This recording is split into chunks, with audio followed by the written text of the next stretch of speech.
வணக்கம், நான் உங்கள் Shabdina. Welcome back to Shabdina's kitchen. இன்றைக்கி நம்ம எங்கே வந்தோம்னா திண்டுக்கல் வந்திருக்கோம். திண்டுக்கல் சொல்லும் போது ஏகப்பட்ட விஷயங்கள் இருக்குது, ஏகப்பட்ட உணவுகள் இருக்குது. அதுவும் பர்டிகுலராக இந்த திண்டுக்கலோட மலைக்கோட்டை பாருங்களேன், எந்த அளவுக்கு பிரம்மாண்டமாக இருக்கும். எத்தனை பேர் வந்திருக்கேன் இதில். நான் இங்கே வந்து நான் வீடியோ எடுக்கும் போது நான் பார்த்தேன், உண்மையாக ஒரு நல்ல ஒரு எக்ஸ்பீரியன்ஸ் கிடச்சிது. அதே மாதிரி பக்கத்தில் இருக்க பள்ளிவாசல், இங்கே இருக்க கோயில்கள், நிறைய இடம் சுற்றி பார்த்துட்டு வரோம்.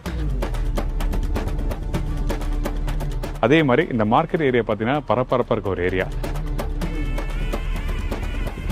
இந்த மாதிரி ஏரியா பார்த்துட்டு அந்த உணவு சொல்லி பார்க்கும்போது வந்து இந்த ஃபேமஸான ஃபுட்டு மட்டும் தான் பார்க்குறோம். அது மட்டும் இல்லாமல் இங்கே ட்ரெடிஷ்னலாக வந்து வீட்டில் நிறைய பேர் பண்ணுற ஒரு ரெசிபியும் இருக்குது அப்படி சொல்லி சொன்னாங்க. அந்த ரெசிபி என்ன கேட்டிங்கன்னா இந்த வெந்தய சாதம். பொதுவாக இந்த வெந்தய சாதம் என்ன செய்வாங்க அப்படின்னா, வெட்டிங் டைமில் வந்து லாங் ட்ராவல் பண்ணுறாங்க பார்த்தீங்களா சார். லாங் ட்ராவல் பண்ணிட்டு வரும்போது அவங்க சில பேருக்கு வயிற்று கடுப்பு வந்துன்னு சொல்லுவாங்க ட்ராவல்னால. அவங்க விரும்பி சாப்பிட்ற ஃபுட்டு தான் இந்த வெந்தய சாதம். இந்த வெந்தய சாதம் பர்டிகுலராக பார்த்தீங்கன்னா இந்த மேரேஜ் ஃபங்க்ஷனோ இல்லை வேறு எதனா ஒரு ஃபங்க்ஷன் இருந்ததுன்னா அந்த டைமில் இலையில வந்து பொங்கலுக்கு பதிலாக வெந்தயச்சோறு, பொங்கலுக்கு ரீப்ளேஸ்மெண்ட்டாக என்ன பண்ணலாம், வெந்தய சாதம் வைப்பாங்களாம். ஸோ நம்ம இங்கே வெந்தயத்தை ஆட் பண்ணுறோம்னா அது என்னன்னா உடல் சொட்டை தணிக்கும். அதே மாதிரி சுகர் பேஷண்ட் இருக்குது, அவங்களும் தாராளமாக சாப்பிடலாம். பொதுவாக இந்த வெந்தயச்சோறு பார்த்தீங்கன்னா காலையில் ஏர்லி மார்னிங் சாப்பிட்றதா 7 to 8 மணிக்கு சாப்பிட்றது நல்லதுங்க சார். நம்ம வீட்டில் என்ன கேட்குறாங்கன்னா, சாப்பாடு குழஞ்சு போயிடுது, அது குழஞ்சு போனால் என்ன பண்ணுறேன்னு கேட்குறாங்க. அந்த பாத்திரத்தை வெசல் ஓப்பன் பண்ணி வச்சுட்டு கடலெண்ணெய் ஊற்றுறீங்க அப்படின்னா குழஞ்சது பார்த்தீங்கன்னா சாப்பாடு ஒன்றோடு ஒன்று ஒட்டாமல் உதிரியாக வரும். அதே மாதிரி கடலெண்ணெய் ஊற்றும் போது அதோடைய ஃப்ளேவர் நல்லாயிருக்கும். அதுக்காகத்தான் நம்ம என்ன பண்ணுறோம் அப்படின்னா பொதுவாகவே கடலெண்ணெயை ப்ரிஃபர் பண்ணுறோம். நம்ம பொதுவாக நெய் பார்த்தீங்க அப்படின்னா சாப்பாடு சாஃப்ட்னஸ் கொடுக்குறதுக்காக, தொட்டிங்கன்னா சாஃப்டாக இருக்கும், அதுக்காக நம்ம யூஸ் பண்ணுவோம். அவ்வளோ அருமையாக இருக்கும். ரொம்ப மைல்டான காரம் இருக்காது. மார்னிங் பிரேக்ஃபாஸ்ட்டுக்கு சூப்பரான மெட்டீரியல் இது சாதம். அடடா, very good recipe. Thank you sir, thank you sir. ரொம்ப நல்லா இருக்கு, தி பெஸ்ட். நம்ம யாரை மீட் பண்ண போறோம்னா திரு யாஷின். வாங்க போய் யாஷின் மீட் பண்ணிட்டு அதுக்கப்புறம் இந்த ரெசிபி பற்றி ஒன் பை ஒன்னா பார்க்கலாம்.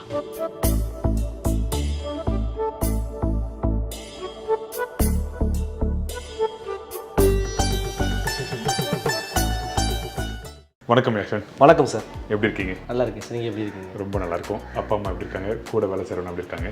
எல்லாம் நல்லா இருக்காங்க சார். எல்லாம் உங்களை டெய்லி கேட்டுகிட்டே இருப்பாங்க. நல்ல விஷயம் ஆச்சு. 2 வாட்டி நீங்கள் வீட்டுக்கு கூப்பிட்டீங்க, வர முடியல.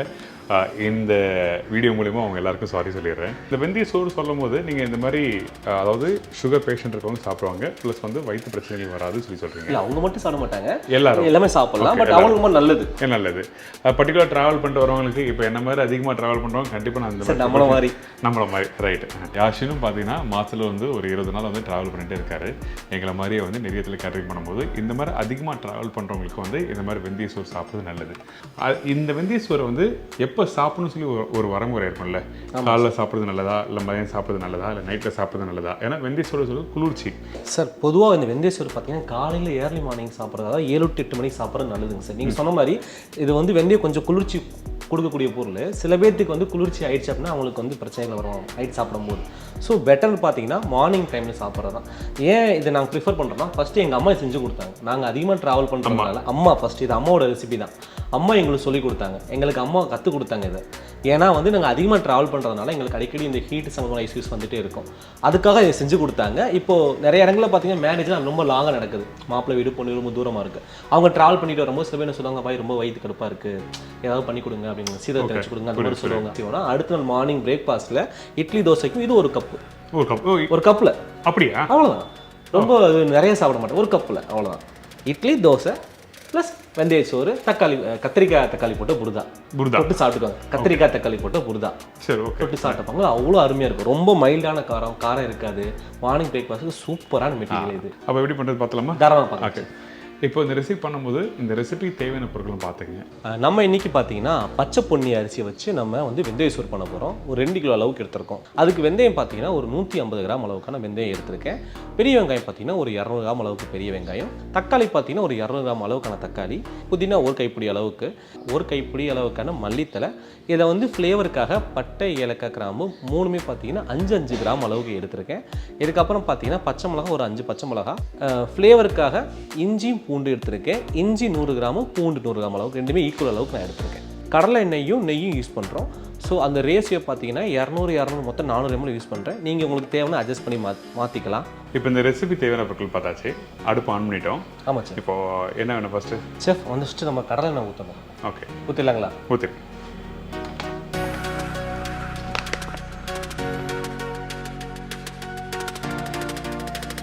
கடலில் ஒரு 200 கிராம் அளவுக்கு நம்ம ஊற்றிருக்கோம். சரி, ஓகே. இதுக்கப்புறம் கொஞ்சமாக நெய் ஆட் பண்ணிக்கலாம். நெய் பார்த்தீங்கன்னா நான் இங்கே சேம் ரேஷியோ ஃபாலோ பண்ணுறேன். சில இடங்களில் பார்த்தீங்க அப்படின்னா கடலை எண்ணெய் 300 கிராம் ஏற்றிட்டு 100 கிராம் நெய் ஊற்றுவாங்க. அது வந்து ஒரு வீட்டை பொறுத்து இருக்கு, ஒருத்தருக்கு ஏற்ற மாதிரி. ஆமாம் ஆமாம். ஆக்சுவலாக வந்து நெய் வந்து யூஸ் பண்ணுறது வாசத்துக்கு சாஃப்ட் கொடுக்குறது சாப்பாடு. ஓகே. கடலெண்ணெய் பார்த்தீங்கன்னா சாப்பாடு உதிரியாக இருக்குது, அதாவது சாஃப்ட் வேற குழஞ்சது வேற சாப்பாடு. நெய் வந்து விரைச்சிருக்க சாப்பாடை லைட்டாக சாஃப்ட் பண்ணும். இது பார்த்தீங்கன்னா ஒன்னோட ஒன்று ஒட்டாமல் இருக்கிறதுக்காக கடலை நம்ம யூஸ் பண்ணுறோம். சரி, ஓகே. பாதி நெய்யை ஊற்றிட்டு தம் உடைச்சதுக்கப்புறம் பாதி நெய்யை ஊற்றலாம். சரி, அது நல்லா இருக்கும், ஃப்ளேவராக இருக்கும். ஓகே. நெய் போட்டாச்சு. இதுக்கப்புறம் வெந்தயம் போடுச்சு. வெந்தயம். ஸோ இந்த வெந்தயத்தை வந்து நம்ம ஊற வச்சு போகிறதோ இல்லை அரைச்சி போகிறதோ அந்த மாதிரி எதுவும் இல்லையா? அந்த மாதிரி இல்லை செஃப். எங்கள் அம்மா பண்ணுற மெத்தட் பார்த்தீங்கன்னா இந்த ஆயில் நெய்லே லைட்டாக ஃப்ரை பண்ணிட்டு, ரொம்ப ஃப்ரை பண்ணால் கசப்பு தன்மைன்னு சொல்லிட்டு லைட்டாக ஃப்ரை பண்ணிவிட்டு அதுக்கப்புறம் மற்ற மசாலா போட்டு பண்ணுவாங்க. ஓகே. நான் நினச்சேன் இந்த வெந்தயத்தை பார்த்தீங்கன்னா பவுடர் பண்ணி போடுவாங்க, இல்லைன்னா ஊற வச்சு போடுவாங்க அப்படின்னு நினச்சேன் நான். அதான் விஷயம். ஓகே. இது அம்மா மெத்தட் செஃப். அப்படியே பண்ணிடலாம். அப்படியே பண்ணலாம். சரி, ஓகே, ரைட். அம்மாவுக்கு தான் தெரியும், சொல்லி கொடுத்து அம்மாக்களே நம்பலாம். ரைட்.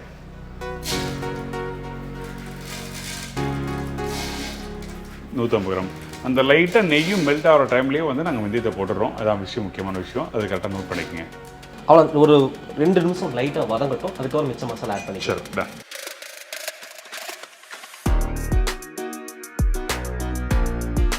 செஃப் லைட்டாக பொரிஞ்சிருச்சு. இப்போ நம்ம பெரிய வெங்காயம் போட்டுடலாம். சரி, ஓகே. பார்த்தீங்கன்னா லைட்டாக கலர் மாற ஆரம்பிச்சிருச்சு. ஆமாம், லைட்டாக மாறி இருக்கு. இப்போ என்ன பண்ணலாம், பெரிய வெங்காயத்தை போட்டு ஃபர்ஸ்ட் அந்த ஹீட்டை குறைச்சிடலாம்.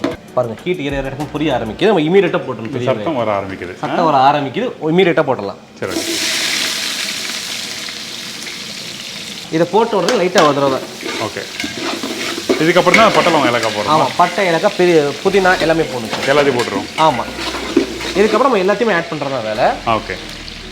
இந்தாங்க புதினா, பட்டை, ஏலக்காய், கிராம்பு 3மே உடச்சி வச்சுருக்கேன். ஓகே. இது பார்த்தீங்கன்னா கெட்டிப்பட்டை. கெட்டிப்பட்டை சுருப்பட்டையும் இருக்குது, லைட் பட்டை அதுவும் யூஸ் பண்ணலாம். பட் நாங்கள் இந்த ஏரியா அதிகமாக யூஸ் பண்ணுறது கெட்டிப்பட்டை தான், அதனால் நான் யூஸ் பண்ணுவோம். ஓகே. என்ன காரணம் அந்த கெட்டிப்பட்டை யூஸ் பண்ணுறது? கெட்டிப்பட்டை தான் அந்த அரோமா சுருப்பட்டையை விட அதிகமாக இருக்கும், அதே மாதிரி அந்த கலர் கொடுக்கும். திண்டுக்கல் பிரியாணிக்கு காரணமே வந்து அந்த ப்ரௌன் கலர் தான். அந்த ப்ரௌனுக்கு அதிகமாக எடுத்து கொடுக்குறது இந்த கெட்டிப்பட்டை தான், அதை தான் நம்ம இதை யூஸ் பண்ணுவோம். ஓகே. இதில் வந்து லவங்கம், அதாவது கிராம்பு, ஏலக்காய், கிராம்பு, அவ்வளோதான். பிரிஞ்சியில் போட மாட்டேங்க. வேறு எதுவுமே. என்ன காரணம் பிரிஞ்சியில் போடாமல் பண்ணுறது? பிரியாணிலையும் பண்ணல. மேக்ஸிமம் நம்ம ஸ்டைல் ஆஃப் பிரியாணிக்கு அப்படி தான் செஃப் பண்ணுறோம். இது எல்லாமே எங்கள் தாதாட்டன்னு கற்றுக்கிட்டது, அவங்க சொல்லி கொடுத்தது அப்படியே நான் ஃபாலோ பண்ணுறேன். நல்ல விஷயம். அதனால தான் அந்த பக்குவத்தை எல்லாம் விரும்புகிறாங்க. ஸோ அதனால் நாங்கள் அதை போய் ஃபாலோ பண்ணிக்கிட்டோம். சரி, ஓகே. போடலாம் செஃப். இதுக்கப்புறம் புதினா. அந்த வெங்காயம் வதங்குற பக்கமெல்லாம் இல்லையாங்க? இல்லை செஃப், இது எல்லாமே மொத்தமாக வதங்கணும். அப்படியா? ஆமாம். நம்ம நெய்ச்சோறு பண்ண மாட்டீங்களா? ஆமாம். கிட்டத்தட்ட அதே மாதிரி தான். இதில் என்ன பண்ணிருக்கோம் அப்படின்னா கொஞ்சம் மசாலாவை குறைச்சிட்டு வெங்காயம் ஆட் பண்ணியிருக்கோம், அவ்வளோதான். தக்காளி பார்த்தீங்கன்னா நம்ம நெய்ச்சோறில் தனியாக போடுவோம், இங்கே தக்காளி இதுலேயே போடுவோம். ஸோ அதோடைய கலர் இறங்கி கொஞ்சம் ரெட்டிஸாக மாறி வரும் கொஞ்சமாக. இப்போ இந்த கொத்தமல்லி எல்லாம் இப்போ எல்லாமே இப்பயே போட்டுலாம், எல்லாமே இமீடியட் ஆட் பண்ணிடலாம். அப்போ ரெடிப்பா டாக்குன்னு சாப்பிட்டு போயிடலாம். கொத்தமல்லி இலை அது ஒரு கைப்பிடி அளவுக்கான கொத்தமல்லி இலை. இது நான் கொஞ்சம் காம்போட தண்ணியில் நல்லா அலசி காம்போட அறுத்துருக்கேன். காம்போட அறுக்கும் போது அதோடைய ஃப்ளேவர் நல்லா இருக்கும், எஸ்பெஷலி இந்த வெந்தய சோத்துக்கு. ரைட்டு. பெரும்பாலும் எந்த ஒரு சமையல் பண்ணாலும் அந்த தண்டு போட்டு நீங்கள் கம்ப்ளீட் பண்ணுங்கள். அந்த வேரை கட் பண்ணிவிட்டு நீங்கள் எடுத்து போடலாம். ஈவன் நாங்கள் வேரே வந்து சூப்புக்கு யூஸ் பண்ணுவோம். நல்லா வாஷ் பண்ணிவிட்டு அந்த வேரை வந்து கொதிக்க தண்ணியில் போட்டு கொதிச்சு இறக்கும் போது அந்த வாசம் நல்லா கமகமன்னு இருக்கும். ரைட்டா? ஆமாம் சார். நல்ல விஷயம் சொன்னீங்க. திடீர்னு ஞாபகத்துக்கு வந்தது. நம்ம லஞ்ச் பாக்ஸ் ரெசிபியில் நம்ம பிள்ளைங்களுக்கு வந்து இன்னும் பண்ணி கூட தரலாம். மாதத்தில் ஒரு நாளாவது கண்டிப்பாக நீங்கள் ட்ரை பண்ணி பாருங்கள். ஏன் இதெல்லாம் சொல்கிறேன்னு கேட்டிங்கன்னா, இந்த மாதிரி வெந்தய சோறுலாம் வந்து வீட்டில் செய்யவே மாட்டோம். கண்டிப்பாக ஐம் ஷோர் டெஃபரெண்டாக. ஆனால் இந்த மாதிரி பழமையான அந்த ரெசிபிகளையும் கண்டிப்பாக நீங்கள் வீட்டில் பண்ணி கொடுத்து பழகிட்டீங்கன்னா, அவங்க பெரிய பிள்ளை ஆகும்போது கண்டிப்பாக இந்த மாதிரி ரெசிபிகளை வந்து அவங்க சாப்பிட்டு பழகிட்டாங்கன்னா ஈஸியாக இருக்கும் அவங்க ஃப்யூச்சருக்கு. ஏன்னா இப்போ வந்து சமீப காலமாக பார்த்தீங்கன்னா எல்லாருமே வேலை பார்க்குறது வந்து ஓடிட்டே தான் இருக்காங்க. நிற்கிறதுக்கு நேரம் ஓடிட்டே இருக்காங்க. அப்போ பார்த்தீங்கன்னா தன்னோட உடம்பு அவங்களால பாதுகாத்துக்க முடியல. ஸோ இந்த மாதிரி ஃபுட்டு அப்போவே இருந்து நமக்கு தெரியல. இப்போ நான் வந்து எங்கள் அம்மா சொல்லாட்டி எனக்கு தெரிஞ்சிருக்கேன். ஆக்சுவலாக அந்த ஃபீல்டுக்குள்ளே வந்து தான் எனக்கு இது அப்போ செய்வாங்க, சாப்பிட மாட்டேன், நான் வெந்தய சோறுன்னு நினச்சிட்டு. பட் இப்போ பார்த்தீங்கன்னா இது எனக்கு வந்து பர்சனல் ரொம்ப ஹெல்ப்ஃபுல்லாக இருக்குது. என்னுடைய உடம்பு சூட்டுக்கு தணிக்குது. நான் ட்ராவல் பண்ணும்போது அந்த வரக்கூடிய பிரச்சனை இல்லாமல் இதை என்னை வந்து அரெஸ்ட் பண்ணி என்னை காப்பாற்றிடுது. நல்ல விஷயம். அதுதான். அடுத்து மசாலா போட்டுடலாம். இஞ்சி பூண்டு மசாலா இந்தாங்க. ரெண்டும் பார்த்தீங்கன்னா ரொம்ப நைஸாக இல்லை, திப்பின்னு சொல்லுவாங்க. கரெக்டாக சொல்லுவாங்க. ஏன் இப்படி அரைச்சி போடுறோம், என்ன காரணம்? அப்படி பண்ணும்போது கொஞ்சம் நல்லா இருக்கும். ஏன்னா இதில் வந்து மட்டனோ வெஜிடபிள்ஸோ வேறு எதுவுமே போடங்க, வெறும் வெந்தயம் மட்டும்தான் போடுறோம். ஸோ அதுக்காக ஒரு எசன்ஸ் சரி நல்லா இருக்கும். அதுக்காக காமிங்களா? அதை எவ்வளோ போடுறோம்? சரி, இது ஒரு 100 கிராம் அளவுக்கு போடுறோம். சரி, ரெண்டுமே பூண்டும் இஞ்சி 100 கிராம் அளவுக்கு போடுறோம். சரி, ஓகே. அதே மாதிரி தான் பூண்டு வந்து பண்ணி வச்சுக்கோ. 1-2 பூண்டு முழுசா 2 பூண்டு தெரியணும். ஓகே, அது ஃப்ளேவர் நல்லா இருக்கும். ஆமாச்சு. தண்ணியாக போட்டிங்கன்னா தண்ணியாக போயிடும். சொல்லலாம் என்ன ஆகும்னா அது மசாலா ஃபுல்லாக நல்லா வத்திரும். தண்ணி பக்கம் நீங்கள் பார்த்து வைக்கணும். பட் இது மாதிரி 1-2 அரைச்சி போடும்போது இதோட ஃப்ளேவர் நல்லா இருக்கும். நீங்கள் ட்ரை பண்ணி பார்த்துட்டு சொல்லுங்கள். பல்ல படும்போது கடிச்சு சாப்பிடுவது நல்லா இருக்கும். கண்டிப்பாக சார். அதுக்காக தான்.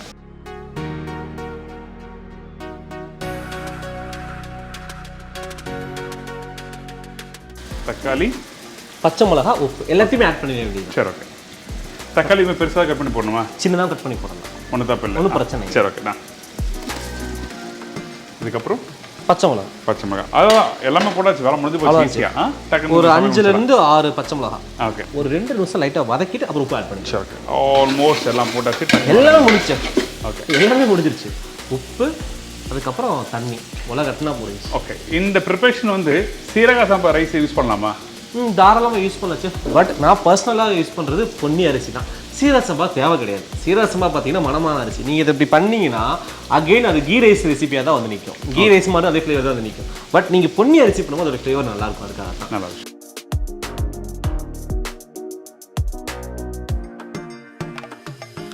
செஃப் மசாலா நல்லா வதங்கிடுச்சு. அது வெங்காயம் வதங்கின பக்கம் காமிங்களேன். இந்த பக்கம் வந்ததுமே சரி, ஓகே. இமீடியட்டாக உலை ஊற்றிடலாம். உப்பு போட்டுடலாம். இன்னொன்று பார்த்தீங்கன்னா அந்த இடத்துல பார்த்தீங்கன்னா அந்த வெந்தயம், அந்த வெங்காயம் தக்காளியோட அந்த வெந்தயம் பாருங்க ஒரு கம்மி இருக்கும்போது அந்த அளவுக்கு அதிகமாக இருக்குது. சரி, ஓகே.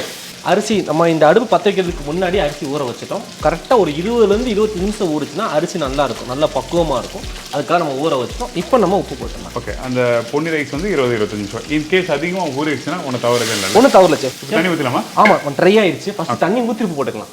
எவ்வளோ தண்ணி ஊற்றுறீங்க செஃப்? ஒரு படிக்கு 2 படி அளவுக்கு தண்ணி. ஒரு படிக்கு 2 படி அளவுக்கு தண்ணி. ஒரு கப்பில் நான் ஒரு அரிசி ஒரு கப்புனா 2 கப்பு, அவ்வளோதான். நமக்கு இங்கே பார்த்தீங்கன்னா 1.5 கப் அளவுக்கு அரிசி இருந்தது. 3 கப் அளவுக்கு தண்ணி ஊற்றுறேன். ஓகே. மெஷர் பண்ணி தான் வச்சுருக்கீங்க? மெஷர் பண்ணி வச்சுருக்கேன் சார். சரி. ஆக்சுவலாக நம்ம இங்கே வந்து பார்த்தீங்கன்னா மேலே கங்கு போட்டு தம்மு போட போகிறோம். அதனால் 1க்கு 2 வச்சுருக்கேன்.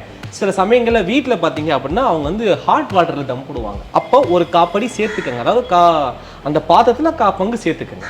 எக்ஸாம்பிளுக்கு ஒரு படிக்கு 2 நான் சொன்னேன்ல, அதில் வீட்டில் வந்து ஹாட் வாட்டரில் போகிற மாதிரி 2 கால். ஓகே. அதாவது கங்கு அதிகமாக வச்சு போதுனால 1/4 கப் தண்ணியை வந்து கம்மியாக ஊற்றுறோம். ஆமாம். நீங்கள் வீட்டில் வேறு மாதிரி மெத்தடில் போகிறேன்னா ஒரு 1/4 கப் எக்ஸ்ட்ரா வச்சு. ஹாட் வாட்டர் வைக்கும் போது 1/4 கப் எக்ஸ்ட்ரா வைக்கணும். இதே குக்கர் இருந்தால் நீங்கள் அதுக்கு ஏற்ற மாதிரி நீங்கள் எப்படி குக்கரில் சேம் 1க்கு 2 வச்சா 1க்கு 2 போதும் வச்சு. இப்போ நம்ம உப்பு போட்டலாம். என்ன உப்பு போட்டுடலாம்? உப்பா என்னங்க நெய்ச்சோறு மாதிரி தான். பிரியாணினா ஒரு படிக்கு ஒரு கை அளவுக்கு, இது 2 படிக்கு ஒரு கை அளவு. என்ன வித்தியாசம்? அது மட்டன் போடுறோம், சிக்கன் போடுறோம், மீட்ல வந்துடும். இதுல வெறும் ரைஸ் மட்டும் தானே வருது. அப்போ நீங்க பாதி தானே போடணும். ஓகே. இது 1.5 படி. ஸோ என்ன பண்றேன்னா ஃபர்ஸ்ட் 2 படிக்கு ஒரு கை சொன்னேன். ஒரு கை ஃபுல்லாக அழியிடணும். இந்த மாதிரி நல்லா இறுக்கி பிடிக்கணும். நான் வந்து கம்மியாக பிடிக்கிறேன். இறுக்கி பிடிக்கணும். இறுக்கி பிடிச்சிங்கன்னா நிறைய வரும். அதில் 3/4 பங்கு போட்டால் போதும். இப்போ நான் எடுத்திருக்கேன். தேவையான அளவு ஃபஸ்ட்டு போட்டுட்டு 10 போட்டுக்கலாம். சரி, ஓகே. இதெல்லாம் வந்து டிட்டோ வந்து கேட்ரிங்கோட பக்குவம். அதாவது பல்க் குவான்டிட்டி பண்ணும்போது இப்படி தான் ஃபாலோ பண்ணுவாங்க. இன்னொன்று வந்து சில இடத்துல வந்து ஒரு 20 கிலோ 50 கிலோ பண்ணும்போது எத்தனை கிலோக்கு ஒரு பாக்கெட் ரைட்டா? ஆமாச்சு. அந்த மெஷர்மெண்ட்டில் போட்டுருவாங்க. கரெக்டாக சொல்லணும் அப்படின்னா 50 கிலோக்கு 2 பாக்கெட், 25 கிலோக்கு ஒரு பாக்கெட். அது எப்போ மாறும்னா ஆக்சுவலாக அந்த மட்டன் ரேஷியோ மாறும்போது மாறும். இப்போ 25 கிலோ அரிசி 25 கிலோ கறினா நீங்கள் 1 கிலோ போட்டுடலாம் தாராளமாக. பட் 25 கிலோ அரிசி சில இடங்களில் 40 கிலோ 50 கிலோ கறி கொடுப்பாங்க, போட சொல்லுவாங்க, டிமாண்ட் பண்ணுவாங்க. அப்போ உப்பு மாறும். ஓகே. இப்போ போட்டாச்சு. இப்போ நம்ம வந்து உலக ஆகிட்டோம். அதுக்கப்புறம் அரிசியை போட்டோம். அப்போ வந்து கொதிக்கட்டும், அதுக்கப்புறம் பார்க்கலாம். ஆமாச்சு. அதே டைமில் வந்து இந்த ரைஸும் பார்த்தீங்கன்னா அந்த வடிகட்டிட்டு அதுக்கப்புறம் தான் போட போகிறோம். இப்போ கொதிக்கட்டும்.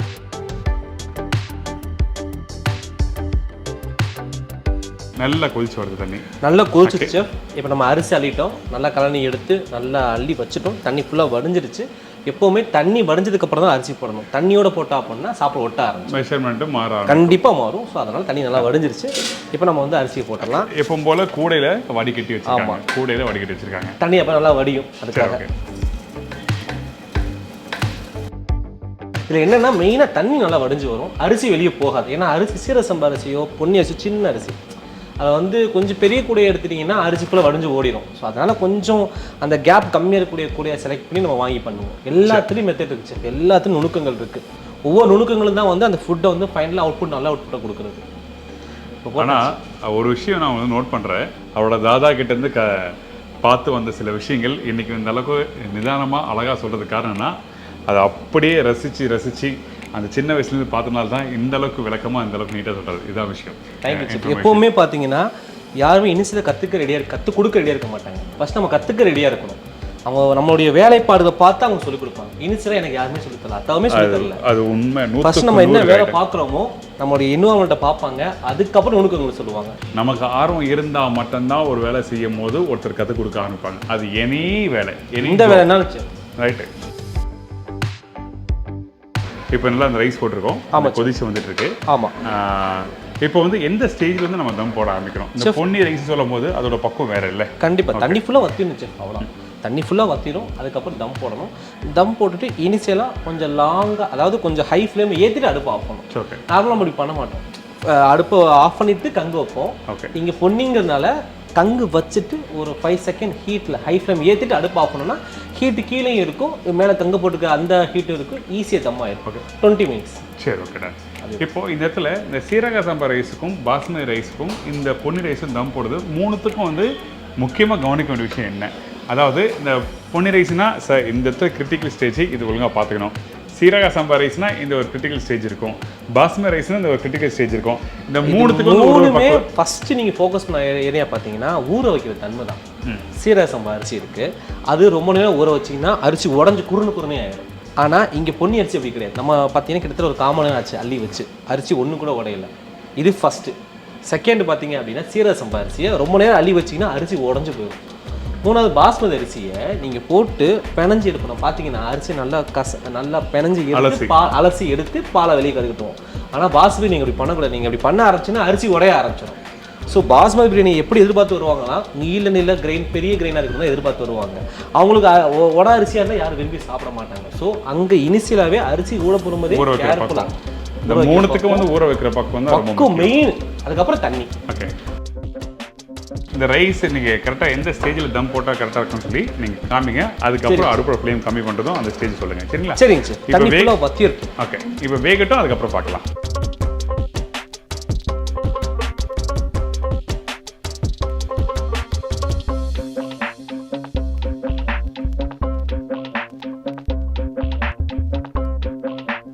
செஃப் இங்கே பாருங்கள், ஃபுல்லாக ட்ரை ஆயிடுச்சு பாருங்கள். வாட்டரே இல்லை, தண்ணி சுத்தமாக இல்லை பாருங்கள். இப்போ என்ன பண்ணீங்கன்னா ஃபுல்லாக சரிசமப்படுத்திட வேண்டியது. ஓகே. சுற்றி ஃபுல்லாக வலிச்சிட்டு இப்போ நம்ம தம் போட்டுடலாம். இன்னொரு விஷயம் பார்த்தீங்கன்னா ரைஸ் வந்து தண்ணி ட்ரை ஆன பிறகு அந்த வெந்தயம் பாருங்க அப்படி மேலே ஃபுல்லாக தெரியுது, மேலே அப்படி மிதக்கிற மாதிரி இருக்கும். இன்னொன்று அந்த வெந்தயம் வெந்த பிறகு அது முழுசாக எப்படி இருக்கும், ஊர்னா எப்படி இருக்கும் அந்த மாதிரி. ஏன்னா நம்ம வந்து என்ன பண்ணுவோம், வதக்கி உல தண்ணியிலே வேக வச்சிருக்கோம். ஓகே. இப்போ தம் போட்டால் எவ்வளோ இருக்கணும்? 20 நிமிஷம். 20 நிமிஷம், அவ்வளோதான். ஓகே. இப்போ தம் போட்டுடலாம். தம் போட்ட பிறகு 20 நிமிஷம் கழிச்சு நான் ஓப்பன் பண்ணிட்டு உங்களுக்கு காமிக்கிறேன்.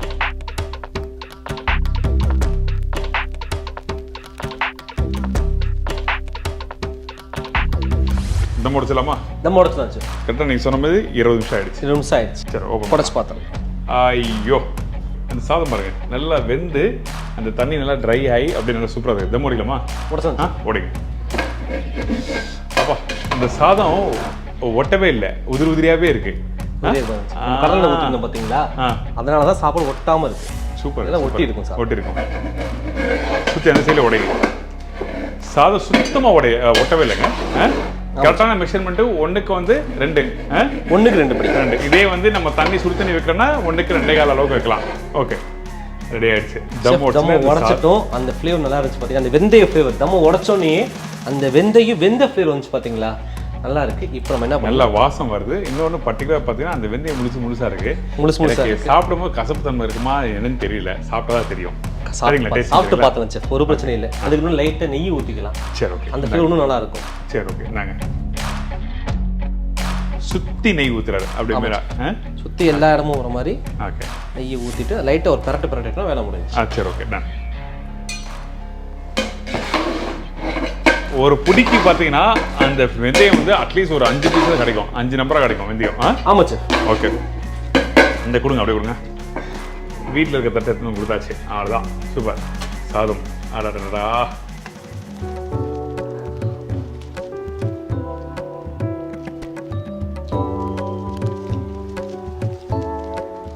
பிரமாதங்க. Thank you sir. அந்த வெந்நீர் வந்து பல்ல படும்போது அந்த கசப்பு தன்மை அப்படிலாம் எதுவுமே இல்லை, ரொம்ப வாசமாக இருக்குது. வாசம் அதுக்காக தான் லைட்டாக நம்ம வந்து இது பண்ணோம், லைட்டாக வதக்கணும். அது மட்டும் இன்னொரு முக்கியமான விஷயம் சொல்கிறேன், அந்த இஞ்சி பூண்டு புதினா அந்த கொத்தமல்லி வாசம் நல்லா எடுத்து கொடுக்குது, ரொம்ப சூப்பராக இருக்குது. இந்த ரெசிபியை நீங்கள் வீட்டில் நம்ம வீட்டில் இருக்க குழந்தைங்களுக்கு பண்ணி கொடுத்தீங்கன்னா கண்டிப்பாக வேண்டாம் சொல்ல மாட்டாங்க. கசப்பு தன்மை அந்த மாதிரி தோற்பு அம்மா என்னம்மா இந்த ப்ரிப்பரேஷனு அப்படி சொல்லிலாம் சொல்ல மாட்டாங்க, கண்டிப்பாக சொல்லுவாங்க. Very good recipe. Thank you sir, thank you sir. ரொம்ப நல்லா இருக்கு, தி பெஸ்ட். உண்மையாக சார் வேற மாதிரிங்க. Thank you sir, thank you so much. பார்த்தீங்களா லைட்டாக அந்த கோல்டன் கலராக மாறிடுச்சு பார்த்தீங்களா, நெய்ச்சூர் நல்லா ஒயிட்டாக இருந்தது, இது கொஞ்சம் கோல்டன் கலர். காரணம் பார்த்தீங்கன்னா தக்காளி போட்டு வதக்கினது தான். இந்த கலர்லாம் விடுங்க, ஆனால் சாப்பிட ஆரம்பிச்சு நீங்கள் அதெல்லாம் எதுவுமே ஞாபகத்துக்கு வராது. Super, very good recipe, thank you. இந்த மாதிரி வெந்தயம் ப்ரிப்பரேஷன் நீங்கள் ட்ரை பண்ணி பார்த்தீங்கன்னா ரொம்ப நல்லாயிருக்கும். காரம் இருக்காது, ஒரு மைல்டான ஃப்ளேவரு, எல்லாமே சேர்ந்த ஒரு கலவை இது. ஆமாம், தேங்க்யூ யாஷின். உங்கள் ஃபோன் நம்பர், அட்ரஸ் கொடுங்க. நம்ம வீட்டு சைடில் நல்லா திண்டுக்கல் பிரியாணி, நல்லா திண்டுக்கல் ப்ரிப்பரேஷன் என்ன பண்ணணும், நல்லா ஒரு பாய் வீட்டு சாப்பாடு சாப்பிட்ணுன்னு வச்சிங்கன்னா நம்ம கண்டிப்பாக நம்ம யாஷினை வந்து கூப்பிடலாம். நம்ம பார்த்தீங்கன்னா திண்டுக்கல் வேகூர் இருக்கோம், திண்டுக்கல் ஜாஃபர் கேட்ரிங். நீங்கள் வந்து இந்த நம்பருக்கு கான்டாக்ட் பண்ணலாம், 7502029968. இன்னொரு நம்பர் இருக்குது 9443393951. Thank you sir. ரொம்ப நன்றி. நிறைய ரெசிபிகள், நிறைய ஃபங்க்ஷன், நிறைய பார்ட்டிகள் நிறைய பண்ணணும். மேற்கொண்டு அடுத்தடுத்த கட்டுறதுக்கு போகணும். சரிங்களா?